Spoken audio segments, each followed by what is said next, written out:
Aujourd'hui, je voulais parler de quelque chose qui est un peu, qui passe un peu inaperçu, mais que je trouvais que c'était important d'en parler parce que j'appelle ça une des difficultés fondamentales de passer de la non-dualité, de la dualité à la non-dualité. Euh, il y a un certain engouement en ce moment pour la non-dualité. Si on regarde dans le monde anglophone ou les communautés New Age, beaucoup de personnes, de représentants m'ont parlé bon, de telle personne a beaucoup d'ego, il faut travailler sur son ego, tout ça. Puis c'est vraiment. Moi, ça m'hérisse le poil des bras, puis parce que d'entendre ça, ça m'agresse. C'est comme quelqu'un qui parle, on voit que quelqu'un parle de quelque chose, mais il l'a pas expérimenté lui-même. Il veut juste le dire, juste pour paraître un peu plus élevé, un peu plus évolué. Puis c'est des idées qui sont quand même populaires. Puis j'ai toujours un peu de. Pas à chaque fois, mais j'ai souvent. J'arrive je vais sur YouTube par exemple. Je tombe sur des guides plus ou moins expérimentés qui parlent bon, de l'ego, puis il faut se débarrasser de l'ego, puis tout ça. Puis ça m'agresse toujours un petit peu parce que on voit que dans ces enseignements-là, c'est des gens qui ont pris cette modalité-là comme une nouvelle croyance. Puis là où pose problème, puis c'est le fait que quand on est dans une religion, souvent, la plupart du temps, pas toutes les religions, mais par exemple le catholicisme, dans lequel j'ai été élevé par exemple, il y a le bien et le mal. Dans toutes les religions, il y a ça. Il y a des commandements qu'on doit faire bien, puis des commandements qu'on doit éviter, qui sont le mal. Puis si on fait quelque chose de mal, alors on a le péché sur nous, on est responsable, on a le péché qui nous salit. Euh, et donc, en ce sens-là, on vaut moins que, par exemple, Jésus-Christ, qui était le, le héros du catholicisme. Euh, donc, c'est toujours en termes de comparaison qu'on peut savoir qu'est-ce qu'on vaut, puis en général, on ne vaut pas grand-chose parce qu'on a beaucoup de péchés à expier. Donc, l'idée, c'est que quand on vit dans une situation comme ça, on doit faire attention à ce qu'on fait de mal et on doit, si on veut être aimé de Dieu, accepter ou avoir notre place au ciel, il faut être bénévolent. Comment on dit en français? Il faut être gentil, aimable, il faut aller de l'avant. Puis, c'est sûr que dans une société où les gens n'ont pas d'autres possibilités, n'ont pas encore l'état pour comprendre, puis pour avoir un plus haut état de conscience, c'est sûr que des modalités comme ça de vie rend une société un peu plus un peu moins souffrante parce qu'il y a du partage, il y a du soutien. Mais en termes de spiritualité, ça vaut pas grand chose. Ça vaut quelque chose pour ceux qui n'ont pas encore la possibilité de comprendre plus. Mais pour quelqu'un qui est vraiment aligné sur le chemin spirituel, de rester dans un truc qui rend la vie un peu, comment on dit en français, mince, narrow, de, de, de prendre la grandeur des choses puis de la rapetisser à un tout petit chemin qu'il faut suivre, puis qu'il faut surtout pas marcher de travers, sinon on tombe. Donc, quand on vit dans un truc comme ça, il n'y a pas de liberté parce que tous les pas sont comme. Est-ce que tous les pas sont projetés comme il faut pas que je tombe dans le mal, il faut pas que je tombe dans le mal, il faut pas que je tombe dans le péché, il faut que j'amasse la bienveillance, il faut pas que je tombe dans le péché. Bon. Alors, quand on vit dans une vie comme ça, c'est comme de vivre chaque jour comme si vous alliez tomber dans un feu brûlant. On s'entend que vous ne pouvez pas trouver facilement votre liberté là-dedans, on s'entend. Alors, quand on passe de la dualité à la non-dualité, c'est extrêmement libérateur.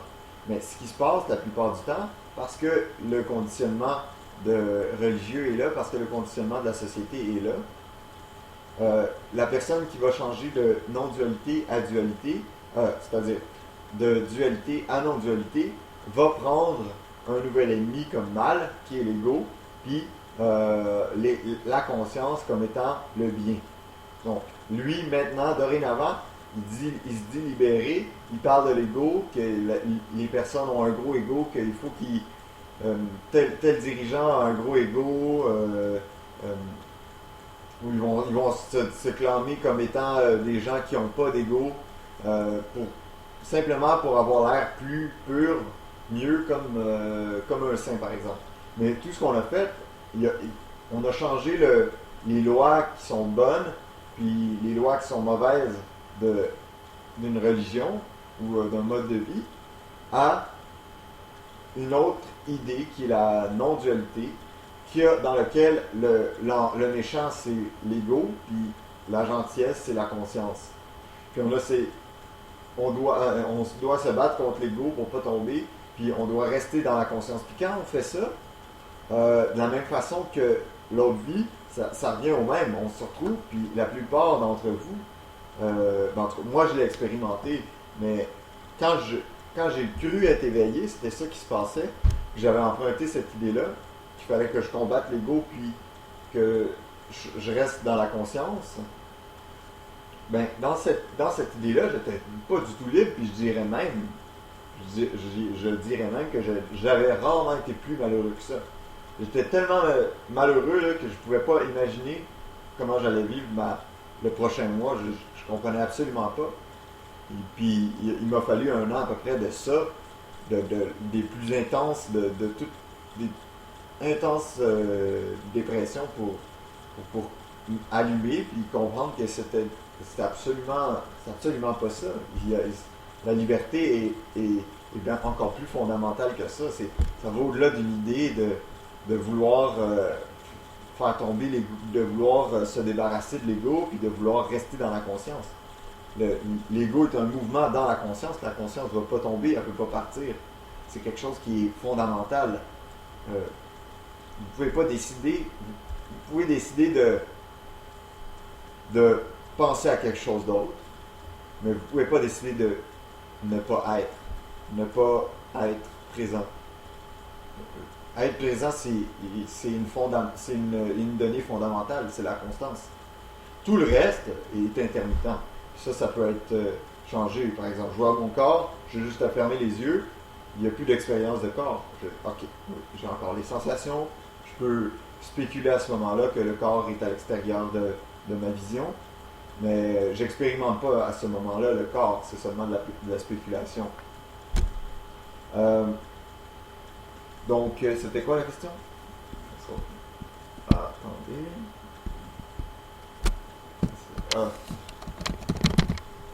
Bon. La question, c'était à propos de...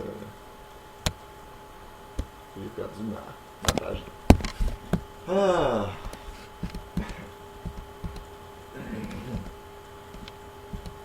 Ah oui, c'était à propos de la dualité et de la non-dualité des deux tâches. De la dualité, du passage de la dualité à la non-dualité.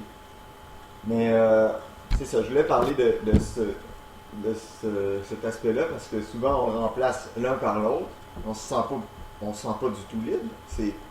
C'est aussi pire qu'avant, sinon plus. Parce qu'avant on essayait d'être bon, mais d'une certaine manière on avait nos habitudes à travers ça. T'sais. Même moi, j'avais, en fait, moi ou quelqu'un d'autre, j'avais l'impression que j'étais déjà à un stade quasiment de perfection en termes j'étais très proactif, j'aidais, je donnais chaque fois que je pouvais, je donnais, puis tout ça, puis là, dans ma tête, ça me donnait l'impression que j'étais en train de rendre le monde meilleur, j'étais en train d'être spirituellement plus élevé, puis j'avais l'impression même à ça que moi je l'avais, là, que j'étais spirituellement éveillé, puis que je pouvais pas être plus clairvoyant que ça, alors que dans le fond c'était simplement une erreur fondamentale de ce qui est bien et ce qui est mal. Mais avec la conscience, avec cette réalisation-là, on se rend compte que les mots sont pas tellement utiles parce que on n'est pas en train de, on n'est pas en train de d'essayer de designer une croyance ou une réalité. Ce qu'on a souvent tendance à faire quand on essaie de se mettre les pieds par terre, on veut expliquer tout ce qu'il y a autour de nous, on veut expliquer, on veut trouver le sens, le vrai sens. Mais qu'importe le sens qu'on lui donne, ça va toujours être peut-être le sens qui est le plus approprié pour le moment, mais d'un moment à l'autre, on ne sait pas c'est quoi le sens là. Dans 100 ans, dans 1000 ans, tout ce qu'on croit maintenant, même à propos de la conscience, il y a beaucoup de spéculations à propos de la conscience qui va changer. Mais ce qui va rester fondamental, c'est ce qui était vrai dès le début, puis ce qui va rester vrai. Puis c'est toujours à ça que je vous ramène quand j'essaie de répondre à différentes questions. Que ce soit la dualité ou la non-dualité, ça n'a pas tellement d'importance. La philosophie n'est pas tellement importante derrière, là, que ce soit le communisme, le capitalisme ou diverses croyances comme ça, c'est pas le plus important. Qu'est-ce qui va avoir, qu'est-ce qui va fonctionner, qu'est-ce qui va pas fonctionner. Vous comprenez que le débat n'est pas entre deux idées, mais entre est-ce que la conscience, est-ce que vous êtes conscient de la réalité fondamentale? C'est là que le problème se résout. Parce que n'importe quelle philosophie de vie peut fonctionner si les individus qui la laissent s'exprimer à travers eux sont conscients de cette nature fondamentale, puis sont présents à leur ego. Puis ça, c'est un grand changement dans la non-dualité, c'est qu'il n'y a pas quelque chose qui est mal, puis quelque chose qui est bien. Il n'y a pas quelque chose... Pour moi, là, vous êtes tous des Bouddhas. Là. Quand je parle c'est ce qui est peut-être ce qui est vraiment spécial, c'est que le bagage de... C'est pas comme dans une autre religion, dans la religion catholique, où le bagage des péchés est sur vos épaules. Alors là, s'il y en a un qui a moins de bagage, ou qui est d'une position qui peut dire que moi je suis plus pur que toi, mais là, il y a obligatoirement une position de